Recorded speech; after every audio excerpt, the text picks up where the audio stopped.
The champagne flutes caught the light like tiny warnings. People think family means safety. It didn't feel that way to me. My sister tried to kick me out of our family house in Manila. Until she learned who truly owned it. I, Mia Dela Cruz, watched my sister lift hers across the table. At our Sunday brunch in BGC. Her manicured fingers wrapped around the stem with practiced elegance. Clarice had always known how to hold a room. Even here, surrounded by the polished marble and floor-to-ceiling windows of her favorite restaurant. She commanded attention without raising her voice. "I've been thinking," she said, setting down her glass with a soft clink. "It's time we sold the Laguna house." The words landed between us like stones. I stopped mid-bite. Beside me, our cousin Pat shifted in his seat. Across from Clarice, her husband. Edmund nodded as if this had already been discussed. "Decided. Done. Sold?" I managed. "Mia, be realistic." Clarice's smile never wavered. "No one's lived there in years. The property taxes alone are ridiculous. And Mr. Villanueva has made an excellent offer." Mr. Villanueva. She'd already found a buyer. "I grew up in that house," I said quietly. "We both did." Clarice leaned forward, her expression softening into something that might have looked like concern to anyone who didn't know her. "But you're 32 now. You need to think practically. The money from the sale could help you finally get your own place. Something stable." There it was. The reminder. I was the younger sister. The one who designed buildings but never quite built her own life. The one living in a rented studio while Clarice owned a penthouse in Makati. Pat cleared his throat. "Maybe Mia should have some time to." "Time won't change the facts," Clarice interrupted smoothly. "I've already consulted with Addie Ramos. As the eldest, and given that I've been managing all our family's finances since Lola Rosario passed, the decision falls to me." I looked down at my plate. The lumpia had gone cold. "Your sister evicting you from the house you grew up in, while your parents' old rosary still hangs by the door." "I'm renovating it," I said. My voice came out steadier than I felt. "The villa. I've been working on it for months." Clarice's laugh was light, musical. "Oh, sweetheart. That's sweet. But we need to be sensible about this." Sweet. Sensible. Her favorite words for dismissing me. I set down my fork and met her eyes. For a moment, something flickered in her perfect composure. Something that looked almost like surprise. "We'll discuss this later," I said. Not a question, a statement. The rest of the lunch passed in a blur of forced conversation. But as I walked out into the humid Manila afternoon, I felt something shift inside me. Something quiet. Something that had been silent for far too long. This isn't over. Clarice had always been good at keeping score. When I was 19 and our parents died in that car accident on the North Luzon Expressway, she was the one who handled everything. The funeral, the paperwork, the endless relatives offering condolences and unsolicited advice. She was 25, already climbing the corporate ladder at the bank. Already confident in ways I couldn't imagine becoming. "I'll take care of you," she'd promised at the wake. Gripping my hand as I stood frozen beside their caskets. "You're my responsibility now." And she did take care of me. She paid for my architecture degree. Let me stay at Lola Rosario's house while I studied. Introduced me to people who could help my career. Each gesture carefully noted. Each favor quietly added to an invisible ledger. Utang na loob. Debt of gratitude. In Filipino families, it's sacred. You don't forget who helped you. You don't turn your back on the people who lifted you up. But somewhere along the way, gratitude became something else. A leash. A reminder of how much I owed. I remember the Ayala Tower project. I'd spent 3 months designing a boutique hotel renovation, late nights.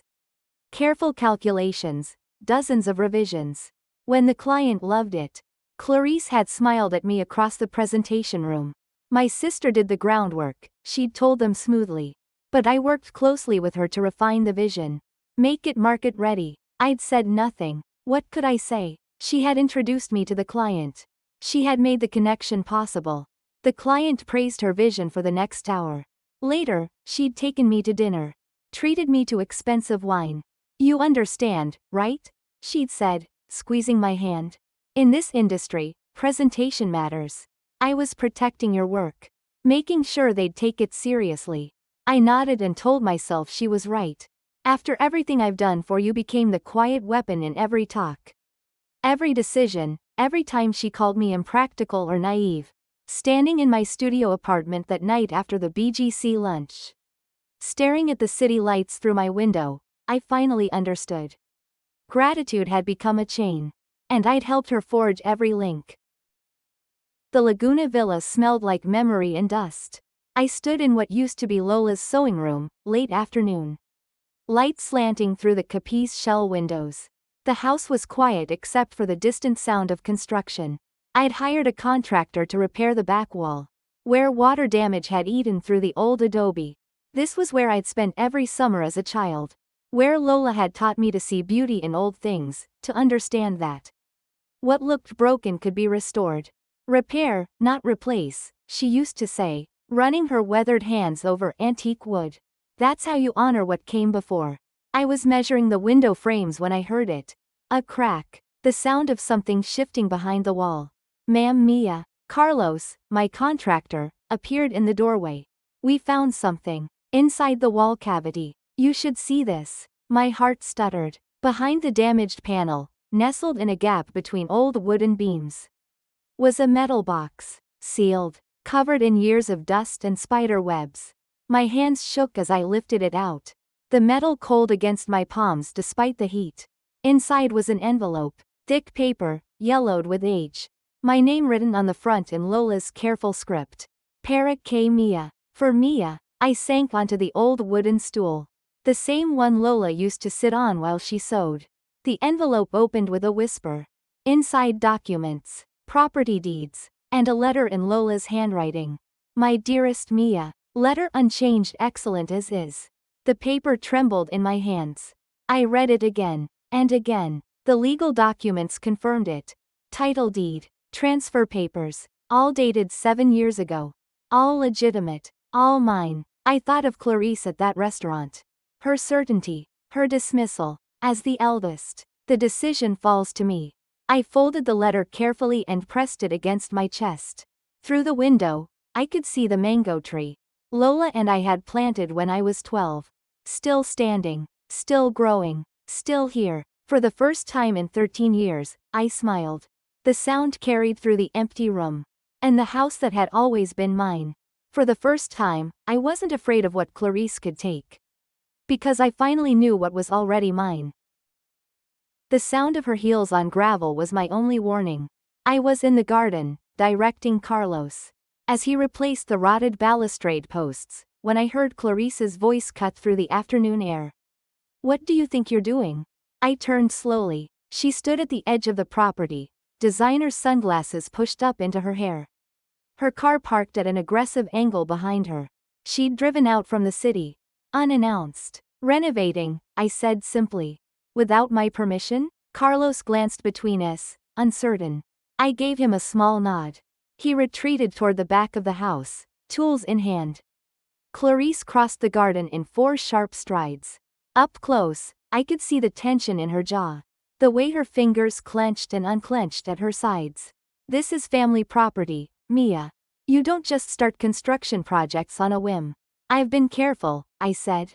Everything's documented. Proper permits. Licensed contractors. That's not the point. Her voice dropped lower, sharper.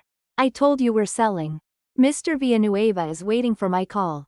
And here you are, acting like you own the place. The irony sat between us like a third person. I said nothing, just held her gaze. It unsettled her. I could see it in the way she shifted her weight. The way her perfectly practiced composure flickered. You're being selfish, she continued. Childish. I've tried to be patient with you, Mia. I've tried to help you understand reality. But you keep pushing back like some stubborn teenager. She mistook my silence for surrender. It was strategy. I'm not pushing back, I said quietly. I'm moving forward. With what? Your little renovation fantasy? This house is falling apart.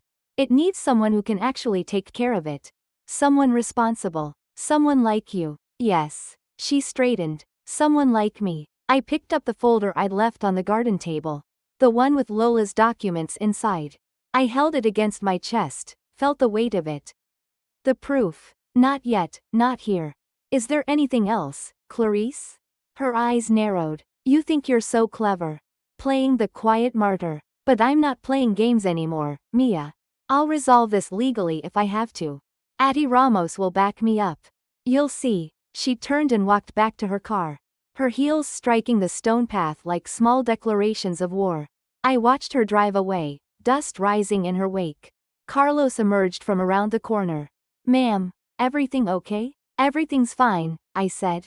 And meant it, because for the first time, I knew exactly what was coming next. The dining table had been set for 12. Clarice had insisted on hosting the dinner here, at the villa. So everyone can see the property one last time, she'd said over the phone. Her voice had been honey-sweet, performative. Before we finalize everything, I'd agreed to come. Of course I had. Now I sat near the end of the long table, watching cousins and family friends fill the chairs. Pat was to my left, his wife beside him. Edmund, Clarice's husband, sat at the head of the table, playing host. And at his right hand, Auntie Miguel Ramos, calm and professional in his barong Tagalog. Clarice had seated Mr. Villanueva directly across from me. A power move, the buyer, the evidence of her authority. Thank you all for coming, Clarice announced, standing. She looked radiant in cream linen, every inch the successful eldest daughter. I wanted us all together for this. Family should be present for important decisions. Around the table, people nodded, smiled. As you know, I've been managing our family's assets since Lola passed. It hasn't been easy, but it's been necessary. And now, we've received an excellent offer for this property. Mr. Villanueva has been incredibly patient. Mr. Villanueva inclined his head graciously.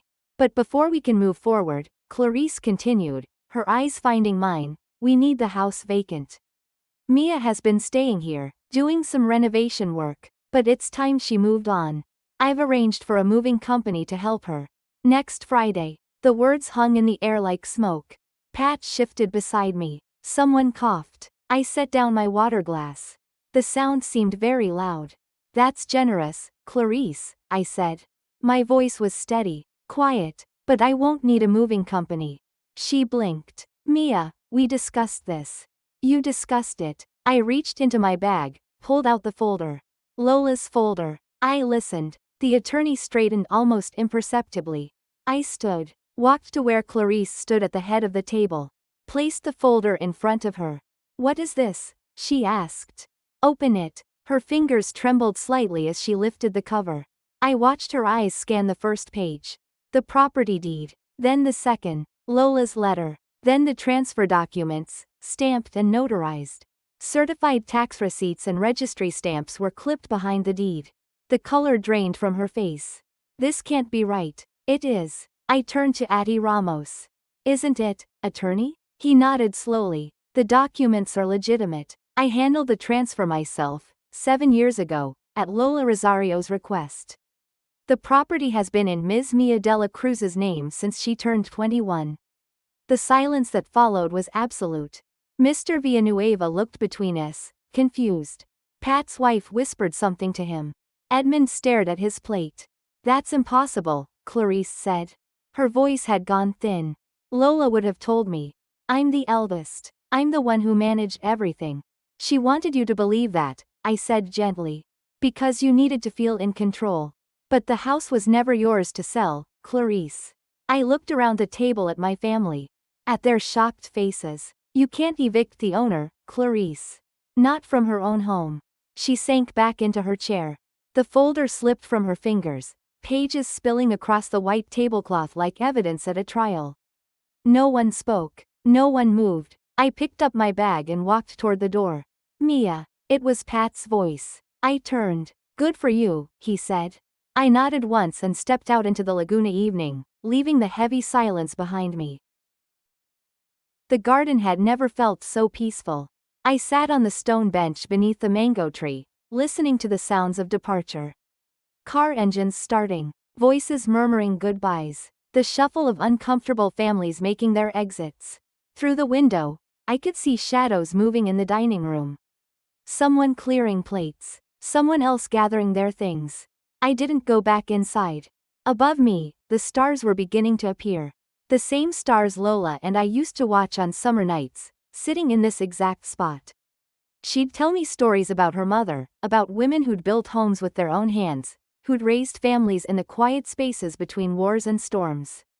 "You're stronger than you know, Anik," she used to say. "You just haven't learned to see it yet."